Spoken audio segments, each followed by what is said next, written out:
Okay, I think we should just get started. So welcome. My name is Wendy McKinney. I am an academic advisor in the Department of Civil and Environmental Engineering at the University of Utah.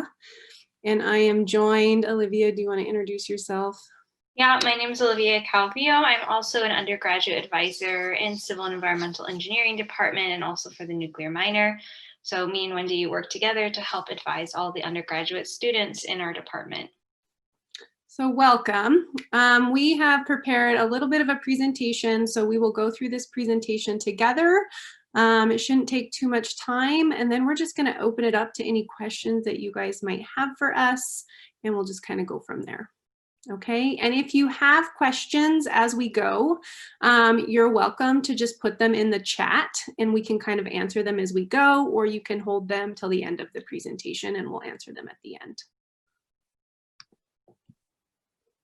Okay.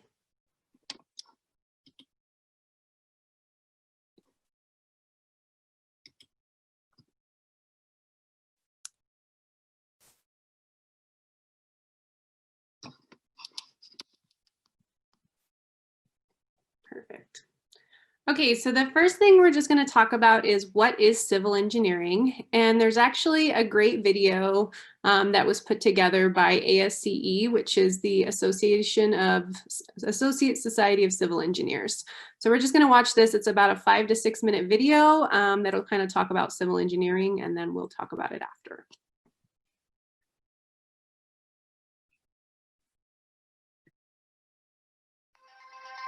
Civil engineering is everywhere. It's in every road you drive. It's in the clean water you drink. It's where you live, work, and play. It really is all around you. Civil engineers help improve the lives of millions of people every day. We're going to meet 3 civil engineers and look at some of the real ways that they're helping communities right now. America's waterway system is home to an entire ecosystem. The animals that live in the water depend on us to keep their communities clean. This is James Wanneberg. James is working to create a healthy habitat and ecosystem in Washington, D.C.'s Potomac River. He's a resident engineer for the Blue Plains Tunnel, part of the D.C. Clean Rivers Project. This tunnel project is using a massive drill that's almost 30 feet high and over 400 feet long. This is my office. We're here for DC Water, working on the Clean Rivers Project. This project is intended to eliminate sewer overflows into the DC waterways, which ultimately go down to the Chesapeake Bay. So we're cleaning up the rivers. Right now we're working on a deep tunnel. It's called the Blue Plains Tunnel. And this is going to capture stormwater underground and allow that to be treated later after a big rain event. The tunnel boring machine we're using here is an amazing piece of equipment. It's fantastic. It's a 26-foot diameter, and it bores horizontally underground like a drill. And it holds back all of the earth pressures and the hydrostatic forces that are below ground at that depth. It also allows us to install the precast rings made out of concrete precast segments, and that ring forms the pipe that will be there permanently after we're finished digging the tunnel. Civil engineering is it's a fantastic profession. It really deals with engineering all of the world around us. There's infrastructure on the surface, things that people see and use every day, like roadways, bridges, things of that nature. Then there's also a tremendous amount of civil engineering below the surface that no one ever sees, and that's what we're dealing with here. In my view, that's one of the best parts of civil engineering is working on the underground side, and it's so much fun. I never imagined I'd be able to work on something this cool, but I always had an interest in big projects. I love being a part of it. It's a great mission. We come to work every day excited to do this, and we can't wait to see the end result of all the hard work. My name's James, and I'm a civil engineer. Hurricanes can destroy entire communities that then take years to rebuild. Maggie Jakes is a civil engineer who went to Haiti to help restore clean drinking water after the hurricane. Maggie was forever changed through her experiences in Haiti, helping a desperate community and touching lives. So my junior year in college, my professor did a presentation on his trip to Haiti and what he found when he was there. And their biggest problem was drinking water. They didn't have clean water to drink, and thousands of people are dying each year because of this. So he was trying to get civil engineering students from Merrimack to travel there. In 2011, we traveled to Haiti for the first time. We went to a town called Marmont, and this is where severe cholera outbreaks hit every year. There's a big clinic there, and we saw all the cholera tents still set up from their recent outbreak. The system was damaged by the 2010 earthquake, and it was broken in a few places, but the water was relatively clean. So we made a few repairs to that, and then they were just so grateful that we were there. Because we were there, we gave them hope. In the United States, we're really lucky to have access to clean water, and that's thanks to years of hardworking engineers. My experiences in Haiti and my later years of college really opened my eyes to how many possibilities there really are for civil engineers to help. My name is Maggie Jakes, and I'm a civil engineer.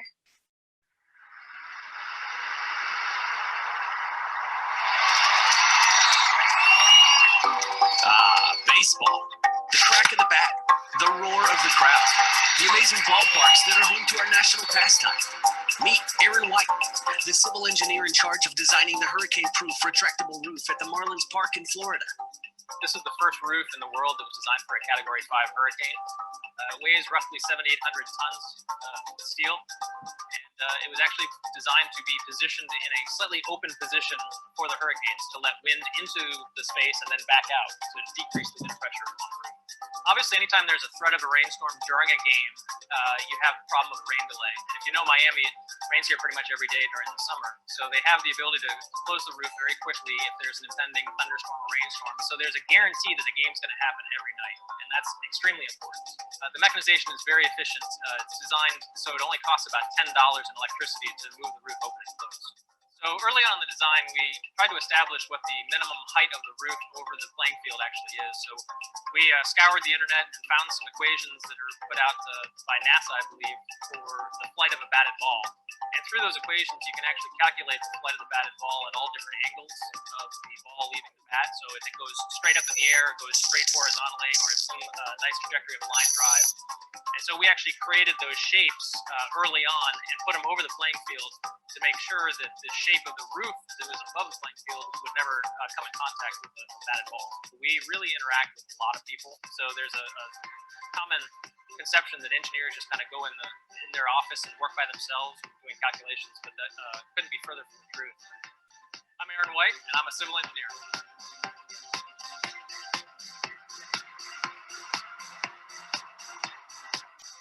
Civil engineers have cool jobs. They're creative and innovative people. They make an impact and change lives, making our world a better place. The bottom line, if you want an amazing career that makes a difference, then do something real. Be a civil engineer.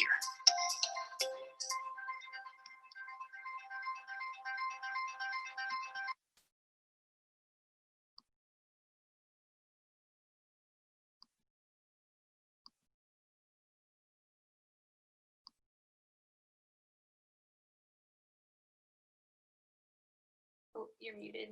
Sorry, I was muted. Yeah. So careers in civil engineering. So civil engineering is all around us. It deals with multiple different things, but definitely civil and construction engineers are in need. So we took these statistics from the US Bureau of Labor Statistics. So a civil engineer, their median salary is $85,000.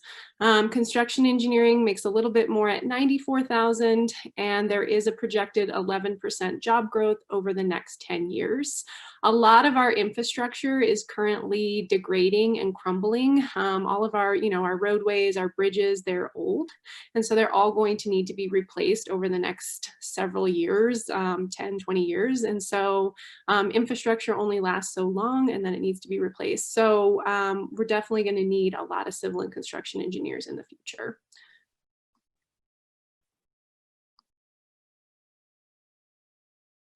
So a couple ways that students can get involved with our department at the undergraduate level is in research. So we have multiple research labs on campus. So these are some of the opportunities, some of the places that you could get involved in research. So there's research in construction. We have a couple research labs in environmental engineering. In fact, one of our professors, she is currently testing samples across campus for COVID. So her lab is involved in some COVID testing across campus. We also have some labs in materials, infrastructure, nuclear engineering opportunities as well. So if you're interested in research, there are multiple research opportunities within the department in these different areas. The other way you can get involved is through our ASCE student chapter. So they're a really active group and they do a lot of really cool things. Sometimes they do things like they went to Topgolf. They did like a meeting together and did Topgolf. They do pizza parties. This is a field trip that they took to the Salt Lake City International Airport, the brand new airport that is being built. So these pictures were taken last year. Obviously the airport is now, I believe, completed. And so they're hoping to go back out this year, but with everything that's going on with the pandemic in the world, that didn't end up happening. But so they did get to go and tour the new airport, which was a really cool experience for them. And then the next slide, they also compete. It's called a concrete canoe competition. And so there they are building a canoe out of concrete. And so it's a competition that's across, it happens in Colorado. And so they load this concrete canoe up on a trailer and they drive it out to Colorado, and then they actually compete against other schools. So they get in the canoe and they paddle it across a lake and they compete. So you can see a couple of different things that could happen there, right? While it's on the trailer traveling to Colorado, it can get damaged possibly. So they have to be really careful, and then they have to actually be willing to get inside of it and swim it across a lake. So it's a really cool competition and they have a lot of fun doing it. So that's something that if you decide to join ASCE, you can be a part of and join that competition. And then a couple things about our department. We just kind of put together some facts about the department that we thought were cool. So civil engineering was the first engineering program at the University of Utah. So it was established in 1891 as the first engineering program. We've had our ASCE student chapter since 1931, so a very long time we've had that chapter. This year, Christine Pomeroy, she's a professor in our department in water resources. She actually won the 2020 ASCE Teacher of the Year Award, which is a really prestigious award, and we're really proud of her for that. And so she is the faculty mentor for our ASCE student group, and she won that award this year. We're also one of only 12 universities in the United States that have a nuclear reactor on campus. And then we are the only construction engineering program in the state of Utah as well. We also have a program at the University of Utah Asia campus. So for students that aren't aware, we do have a location in Songdo, South Korea. So there's a University of Utah school in Songdo, South Korea, and our civil engineering program is one of only 5 majors that are currently offered at that campus. And so we have students that are attending Salt Lake City, and then they decide to go there for a semester. So they do a study abroad at that campus. We usually recommend that you go in your sophomore year.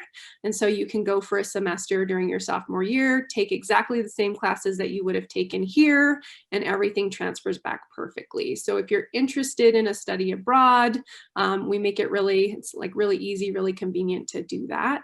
There's a little picture there. You can kind of see where it is and located next to the main city. It's actually on what they called reclaimed land. And so that land used to be underwater, but they're slowly creating levees and things within the water to kind of reclaim that land back. And so that's kind of where the university is located. It's called the Incheon Global Campus. And so we're one of 4 universities that share the same campus. So you can kind of see the little photo that shows the buildings. Number 4 is the University of Utah.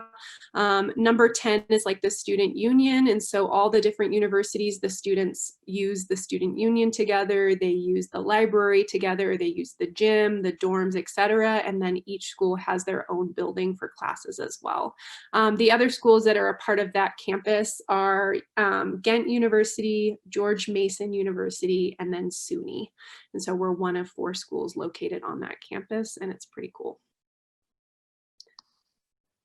And then Yeah, I can talk a little bit about this.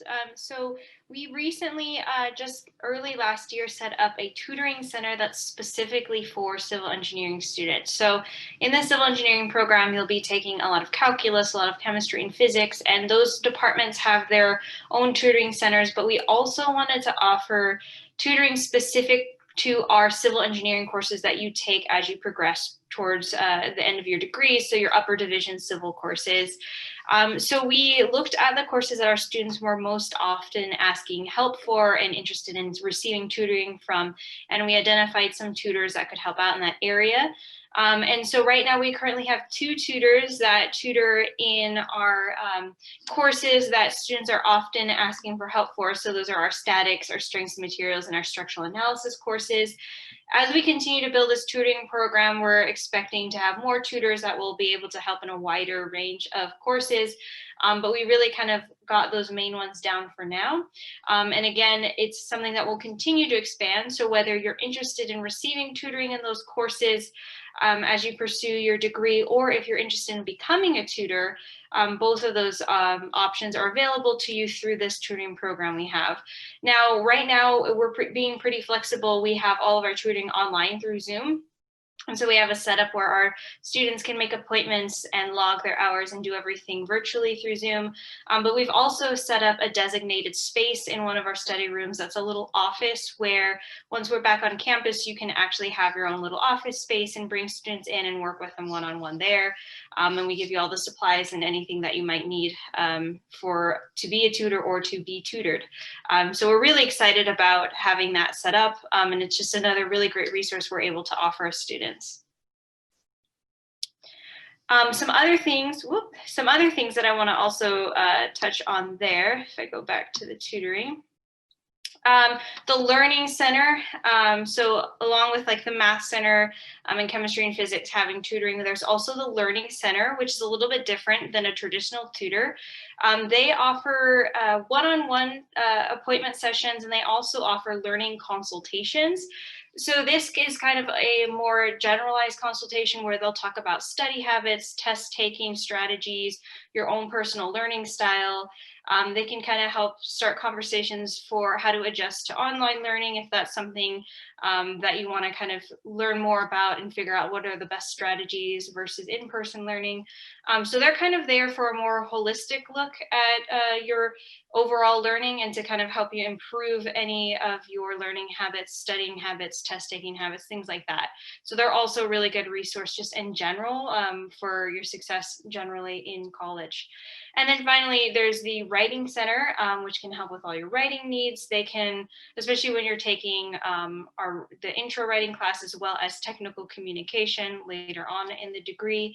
This is a really great resource to brush up on your writing skills and those like small little things that may have gotten rusty if it's been a while since you've written a long technical paper or something like that. And then finally, there's supplemental instruction. These are often offered for chemistry and physics.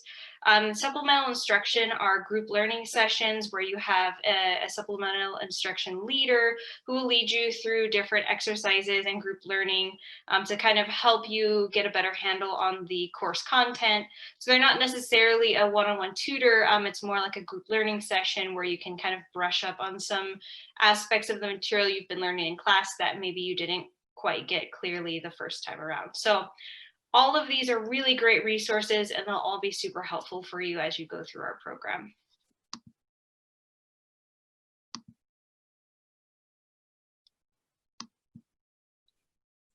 And then, so we offer 2 degrees and 1 minor within our department. So this is what we call the flow chart for our civil engineering program. So this is everything that a student will need to complete in order to graduate with a Bachelor's of Science in Civil Engineering from the University of Utah. So this is kind of the pathway that we've laid out for students. So courses that are listed in your freshman year are most likely prerequisites for classes in your sophomore year, which are prereqs for your junior year, which are prereqs for your senior year. So to the best of our students' abilities, they try to follow this flow chart. Obviously, there's some classes that they can't fit in their schedule exactly right. So there's some things we can move forward a semester, some things we can move back a semester and kind of play with it. But some classes kind of need to be taken in this exact order. So kind of looking at this, you can see that your freshman year would comprise of your calculus courses, chemistry courses, physics courses, writing 2010, and then we also have you do the intro to our majors, so intro to civil and environmental engineering, construction engineering, and then we also have you take a computer aided design. So that would be AutoCAD, 3D civil drafting class. And then those courses basically are prereqs to your sophomore year. So sophomore year, you're going to take sophomore level civil courses. So statics, strengths and materials, economics, do some computer tools, learn building information modeling, probability and statistics. And those courses get you into your junior year, which is where you really start to get the different areas within civil. So civil is broken up into kind of 6 areas. We have structures, water engineering, geotechnical engineering, materials, environmental engineering, and transportation engineering.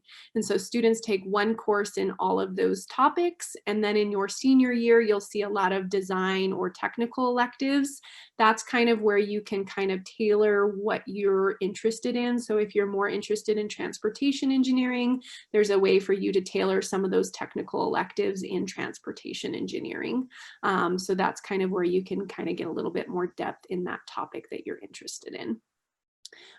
We also offer a construction engineering program, and so the flow chart, did it freeze? There it goes. It's just going a little slow. Okay, there we go. So construction engineering is our 2nd degree program here at the U. It looks a lot like our civil engineering program. There is a lot of overlap with that program. So similar thing, freshman year, you're getting your math and science requirements. Sophomore year, you're taking kind of those sophomore level engineering, statics, strengths and materials. We do have you take a course in architecture, and we do have you take a course in microeconomics. Those courses are different than in civil. You don't specifically take those courses, but you do in construction. And then the junior year, instead of taking water environmental engineering, we have you do principles of construction engineering and contract specifications. And then your senior year, we have you do more project management, project scheduling, horizontal construction, vertical construction, facade, and then you have a completely different capstone project as well. And then we also have created a double degree track. And so there is an ability for you to double major if you're interested. So if you're interested in learning and double majoring in both construction and civil engineering, there is also a track to do that as well. So by the time you get to the end of it, you would graduate with both a Bachelor's of Science in Civil Engineering as well as a Bachelor's of Science in Construction Engineering. And so you can kind of see the path is a little bit longer. It's 5 additional classes on top of a regular degree program. And then the last thing that we offer is the nuclear engineering minor. And so we do have a nuclear engineering minor. We are fewer than 50 universities in the US that offer a nuclear engineering program. Our nuclear minor consists of 16 credits, and of those 16 credits, you essentially take 4 core courses in nuclear engineering. So those courses are going to be radiation interactions, radiochemistry, nuclear principles, and then there's a 1 credit lab. And then you'll take 6 credit hours of nuclear related electives. And so Olivia and I could help you figure out what those 6 credits would be.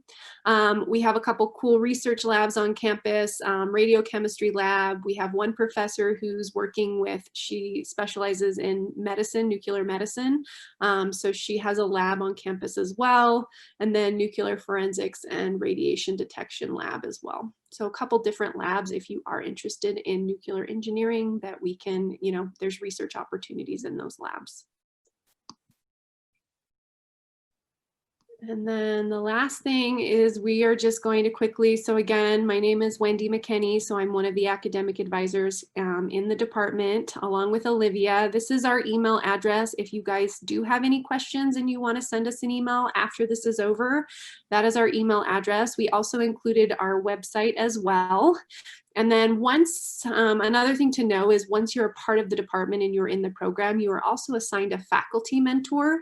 And so a lot of times we'll have students kind of tell us what their interest is. So if you're interested in structures, we try to match you with one of our structures faculty. If you're interested in water, we try to match you with one of our water faculty.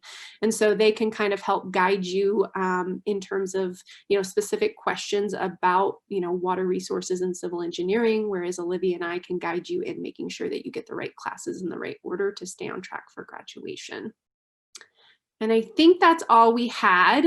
We kind of wanted to keep it mostly short so that you all had an opportunity to ask questions and see if we can answer any questions for you. So does anybody have any questions?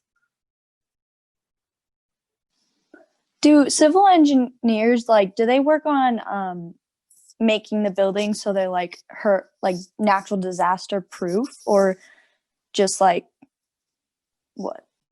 Yeah, no, that's a great question. Yes, they do. So it can be a multiple of things. So usually like an architect will design a building, right? So they'll draw it and design it, and then they'll hand the prints or the design process off to a civil engineer, and they'll usually look at it and come back and say, the way that this is drawn with this eave over here, like there's not enough structure here to keep it standing, and so that's not going to work. And so the two of them together kind of draw up that building and make sure that it's going to be sound and not fall over, and then the civil engineer helps build it. And so, yeah, so if hurricanes or natural disasters are an issue, then you definitely want to make sure that you're building a building that's going to withstand that. So like Salt Lake City being on a fault line, we should have a lot more earthquake proof buildings than we technically do. So that's another thing. Like you'll see a lot of people doing going in and kind of redoing them, right? Making them earthquake sound afterwards, kind of refabbing them as they go.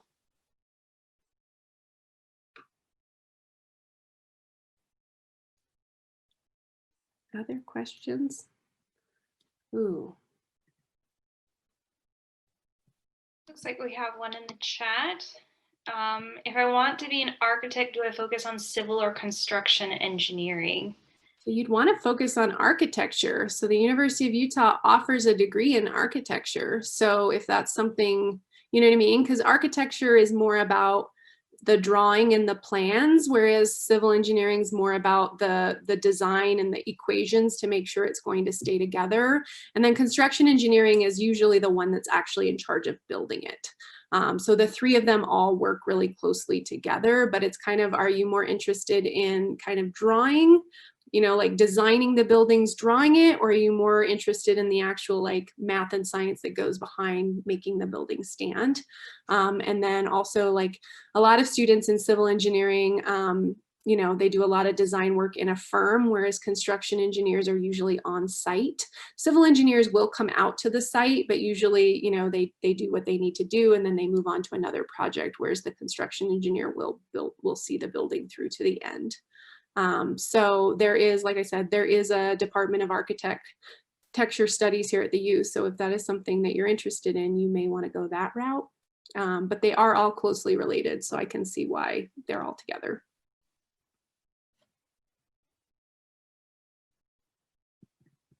Other questions? And I mean, I guess I can talk a little bit about the policies within our department really quickly. I didn't talk about that in the slides, but I thought I would maybe mention it kind of in this chat. So the College of Engineering, so most engineering majors are closed majors. And what that means is that students have to meet certain requirements in order to be accepted into the program.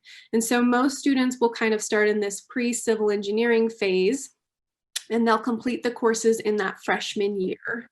Once the courses in the freshman year are complete, we have certain grade requirements and GPA requirements from those freshman courses.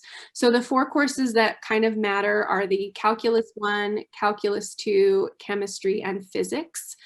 So those courses, you need a C or better in those courses, along with an engineering GPA of a 2.5. So if you meet those requirements, we officially declare you in the major and you're able to advance into our upper level courses. So just kind of a little side note on that, kind of within our policies. think there's another question.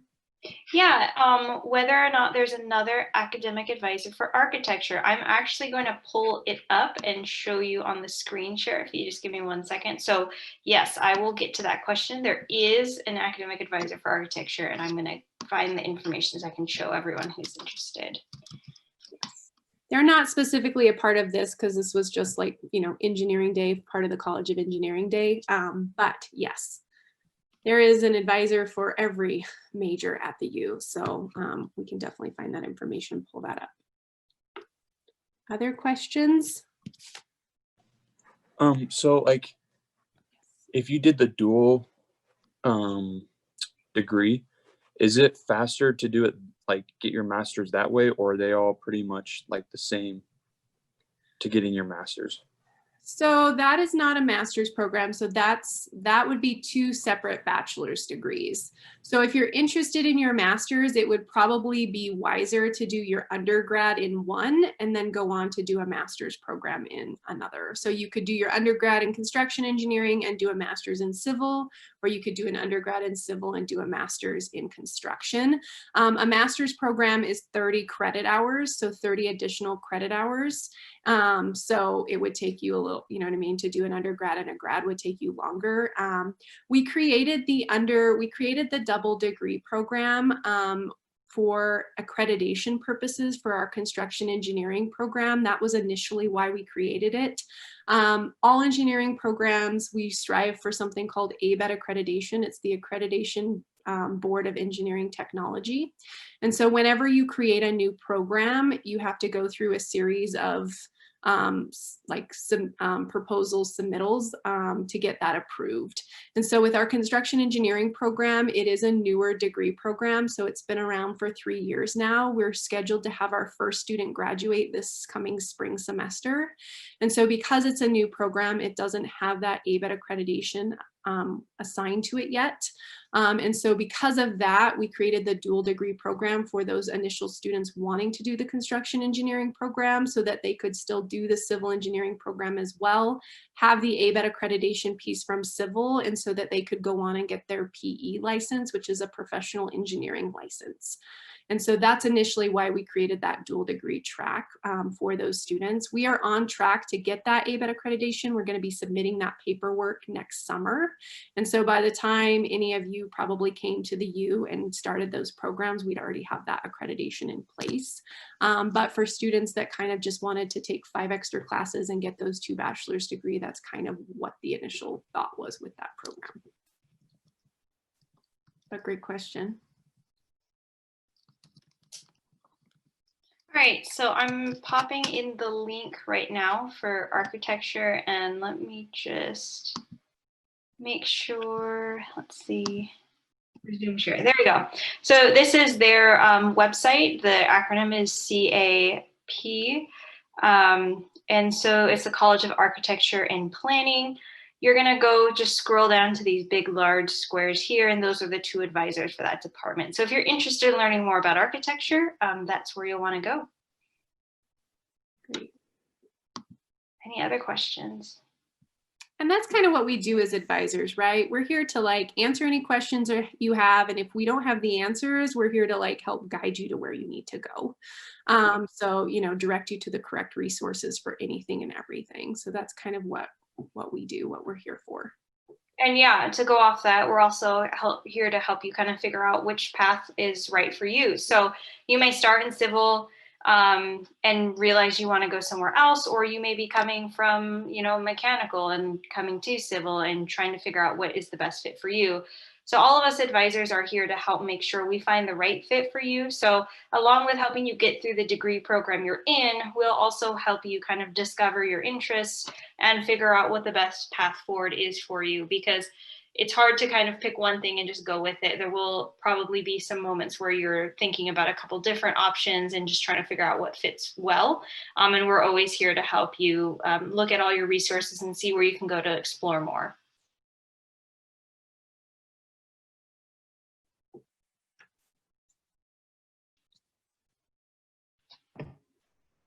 What is your guys' advice on majoring in engineering and then minoring or double majoring in another field like that it's not related to engineering at all, or like any STEM field? Like, what is your advice on that? I've seen some students like majoring in civil and business. Is that kind of what you're talking about? Well, I have a French background all the way back to elementary. Okay. And so I've been a part of the bridge program at the U. I don't know if you guys know about that or anything. But how would that, if I was to like go to school and major in civil engineering, would that be something I would want to minor in or double major in or anything like that? Civil, like would you minor or double major in civil? Is that what you're asking, or French? French? Yeah. Yeah, okay. Yeah. I've worked with a student who was minoring in a language while majoring in civil. I think my best advice for you is really, really careful planning and knowing what your limits are as far as credit load each semester. So you'll probably have a lot of credits to take, and getting the two programs to fit together in 4 years may be a bit of a strain. So maybe being flexible with how long it takes you to complete your degree, especially with like the timing and the scheduling of our classes. So Wendy may have mentioned this, but we have about 127.5 credits in our major. That's one of the highest credit amounts among the majors. So basically it's pretty jam-packed. There's not a lot of free space in your flow chart. So it's not impossible. We can definitely make it work, but you would want to account for the fact that it would probably take an extra semester or two, depending on what we're working with. Okay, awesome. Thank you. Yeah. Minors are typically about 16 credits, maybe 20 credits at the max. And so you can think like, if you're taking 12 credits each semester, if it's a 20 credit minor, then you're basically adding 2 semesters onto your graduation plan. A major would be different, right? Majors are much longer than that. They can be anywhere from 40 to 60 credits. Engineering is the longest majors. Like Olivia said, it's 122 credits to graduate with a bachelor's degree, and we essentially use every single one of those credits for civil. So you're at 126.5 credits to graduate. So some gen ed courses and things like that can double count with possibly some minor classes. So like Olivia said, just like planning that early so that where there is some overlap, we can try to make those overlaps work. With more of the STEM majors and minors, there's probably a little bit more overlap than, let's say, like a language, but it's definitely possible to fit it in. Just kind of like Olivia said, as long as you're a little bit flexible, that it may take you a little bit more time to graduate, or you're willing to maybe do a summer semester or two, and we can try to fit those classes in there. But we see students that do, civil engineering, they minor in math, they double major in math, they minor in nuclear engineering, they minor in business. I have a student who's minoring in dark skies studies, which is a new minor on campus. And so she's doing that. A lot of languages are popular minors. How about for majoring in architecture or civil, then minoring in business or something like that? Yeah, no, definitely possible.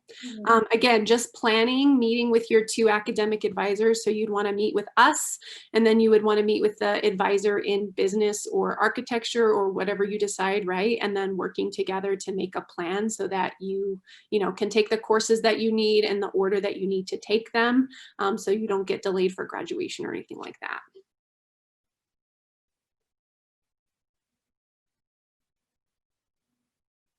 And while we're talking, I just pulled up our civil.usa.edu page. So you can kind of take a look at it. Any questions you might have, or if there's anything from this video that you missed or wanted a reminder of, this video is recorded, so all of our presentation and stuff will get posted at some point.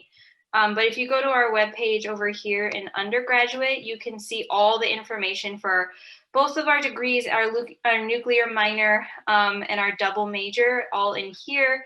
And these web pages are really, really helpful because they're going to have everything from the flow chart to articulation guides if you're transferring credits from another institution in Utah, to our handbook as well, which has those policies that Wendy was talking about earlier. So this is a really good resource just for more information as you are moving forward. There's also a chart about the AP. So a lot of, I mean, if you're still still in high school, because I know we have students that are transfer students, we have students that are still in high school, but if you are part of the still in high school and you're thinking about applying to the U in engineering, there is the AP examination. So it kind of tells you, right? So if you take the AP chemistry exam and you get a score of a 4, what does that mean, et cetera, et cetera. Yeah. So that's another way that, you know, if you are an AP and you kind of want to know how that would translate, this chart will try to tell you that. Does anybody have other questions? This has been good. This is a lot of questions. Yeah, really great questions. Thanks, everyone.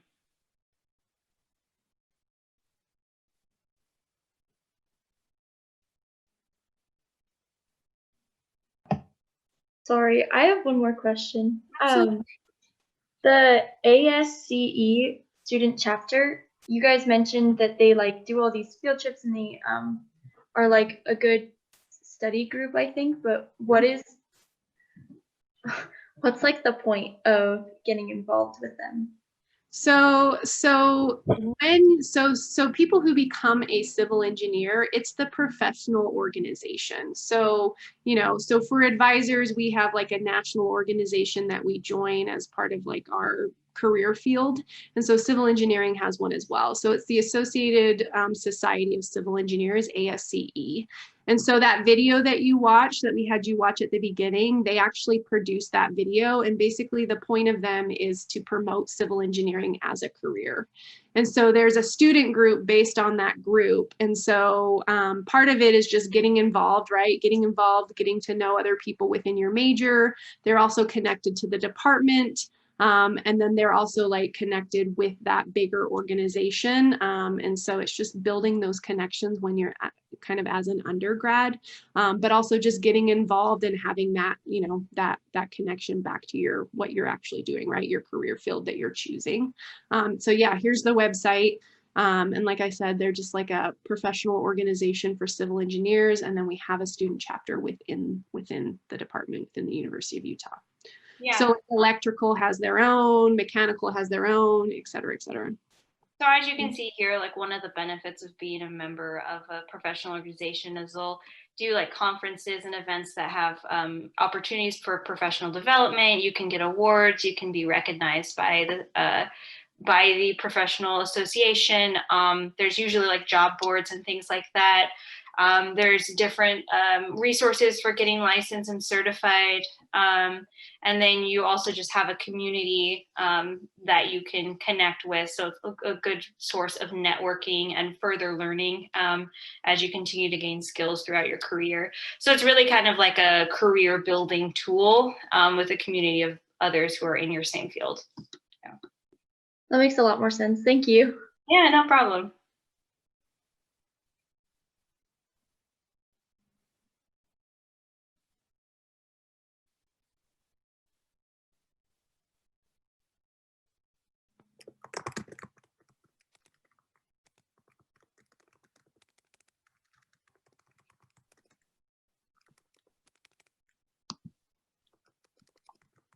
Any more questions?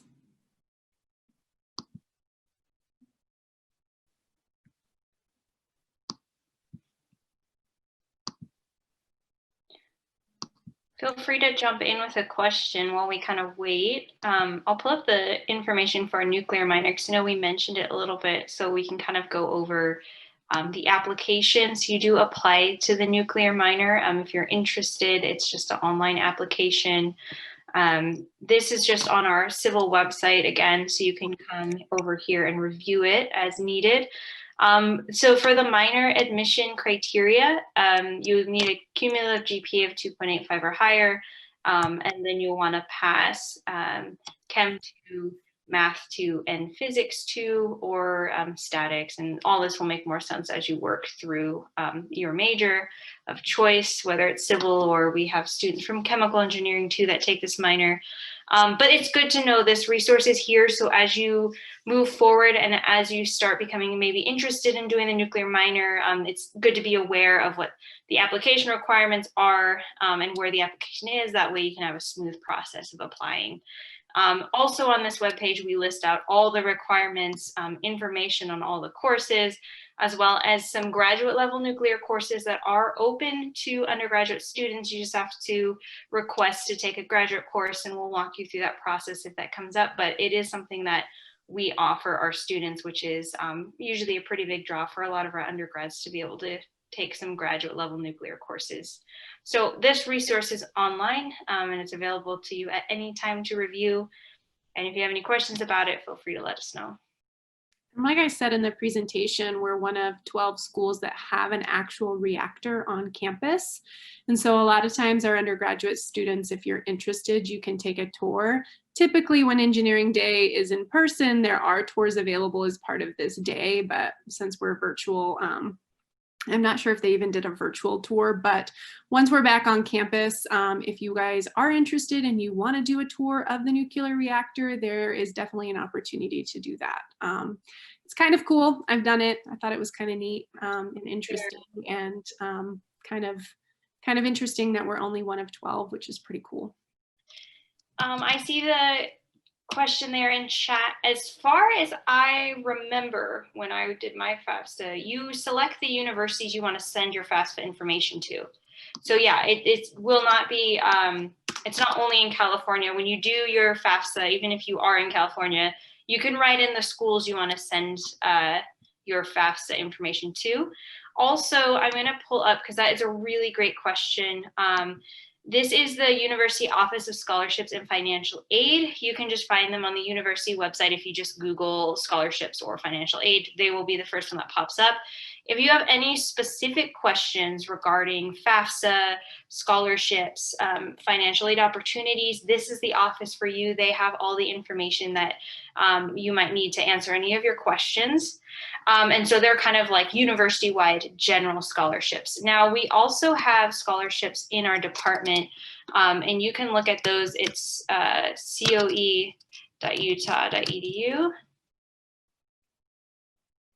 And this is the College of Engineering website. So as a college, our college offers scholarships, and then we also have departmental scholarships. So if you go to this website, under the student section, you can find the engineering scholarships here. And if my computer will cooperate, there you go. And under engineering scholarships, that's where you'll find all the information for scholarships that are specifically for engineering, and even more specifically for civil engineering. So there's two pools you can get scholarships from through the College of Engineering and then our department. And so this will post all the online application deadlines, all the information, whether you're incoming freshman or transfer student, and then it'll also have application instructions. So this is a great website to bookmark as well as you move forward towards applying, because you'll want to get your scholarship application in sooner rather than later, because it can be a really great opportunity for you as you apply. I can actually share this direct link in the chat for anyone who wants to just go over and bookmark it so you have it for reference. How do you apply? Okay, other question. How do you apply for different majors and minors? Is it different from the general application? Great question. Okay, so when you apply, there's a couple different ways you can come through. Some students will just apply and come in as general engineering, and then they decide later they want to be pre-civil, and in that case you would meet with one of us and we'd move you over. Some students indicate on their application that they want to be civil, and so you come through as pre-civil, which means you'll work through your core courses that were up on that flow chart. So Calc 1, Calc 2, Physics 1, and Chem 1 in the lab are the 4 core courses we have our students complete before applying to the major. You just need to pass 3 of those 4 core courses and have an engineering GPA of a 2.5 and above, so to be in good standing with our department, and then you apply for major status. And so basically that's a transition from from pre-civil all the way to civil engineering, and it lets you move forward to your upper division courses through your sophomore year. And that's just an online application through our website. So that webpage I was showing a little bit earlier. And so that's the same for civil and construction and for the dual major. We just went over the one for the nuclear minor, so it's another online application. So as long as you have the prerequisites to apply, you just apply online. And then we also recommend you make an appointment with us so we can kind of talk through it a little bit. And then we just process your application and you'll be in the major. So there's another question in the chat. So once I complete my 4 years of university, can I work as a civil engineer, or is further study necessary? Like in the case of like a lawyer or a doctor? So that is a great question. So once you have completed your 4 years with your bachelor's degree, you will be a civil engineer. So you will start working as a civil engineer. We kind of talked about that professional engineering licensure piece. That is something that most civil engineers will do after they graduate, but that is like an exam, 2 exams that you end up taking, and you have to have a certain amount of experience in between the first exam and the second exam. So most of our students who are seniors, they take the first exam, which is called the FE, Foundational Engineering Exam. And it kind of tests you on everything that you learned in your bachelor degree program. And then you go out in the field and you work as a civil engineer for several years, and then you can apply to do the PE, the professional engineering piece of the exam. And then once you pass that, you're a professional engineer, which means that you have a stamp and that you can do, you know, more things. You can stamp your design work, etc.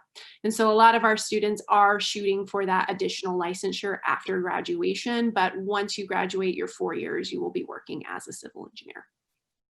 Yeah, NCES is the organization that does all the licensing. So if you have any more questions about the PE for civil specifically, their website has a lot of resources, information on the test, and information on like Utah specific licensing, because it varies state by state. So this is our website here, and it just gives you all the information on the exam. So it's good to review if you're interested.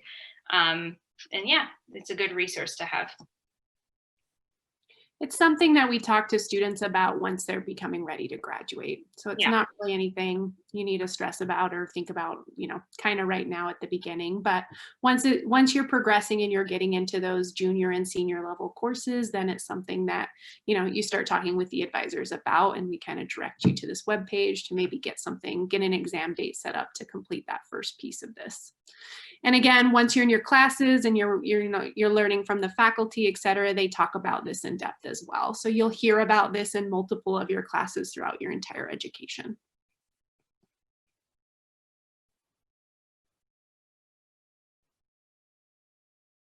Okay, any other questions? We still have a little bit of time, a few more minutes.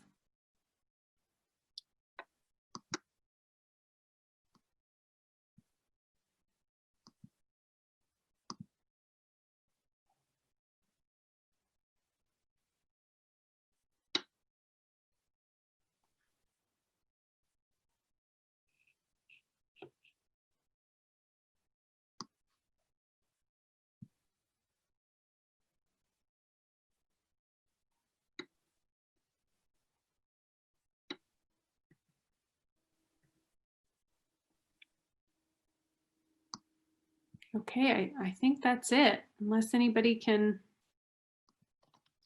think of anything. We may just end this then, a few minutes early. Yeah, one last thing, I'll show on our website how you can make an appointment with us. So you just go to civil.utah.edu, and just to make it easy, I'll put that link in the chat as well.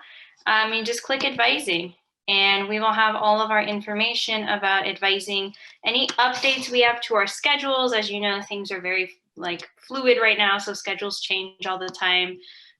So any updates to like when we're in office or when we're available will be posted here. So like there's an update right here, for example, but these little cards are where you'll make the appointment. So you just click schedule an appointment. It walks you through a little process to select an available time. And then you can just set up an appointment with us to talk. We're happy to talk to you if you're even just interested in civil, but don't know if you really want to move over yet. I'm happy to talk if you're a prospective student but haven't applied. So yeah, we're always here as a good resource for you if you have any questions about our program or about the nuclear minor and things like that. And we would love to see you guys. So yeah, love it if you came over and joined us. Okay. All right, everyone. Have a great rest of your day. Enjoy your weekend and have a good holiday. Yes. Happy holidays. Bye, everyone.